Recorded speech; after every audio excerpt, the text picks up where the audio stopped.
sõbra endale ma. Ma mäletan lapsepõlvest põhilood, mis olid Kessaias, sest Kessaias tuli ka tantsulise eeskavaga, mis tähendas, et seda oli lõbusam laulda. Kuulsin vist Terminaatorit lapsele.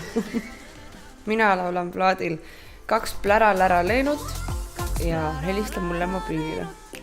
Ma arvan, et plära-lära leenu sobib mulle väga hästi, sest ma seletan liiga palju tihti peale ja kunagi mu ema kutsus mul kõik plära-lära leenuks.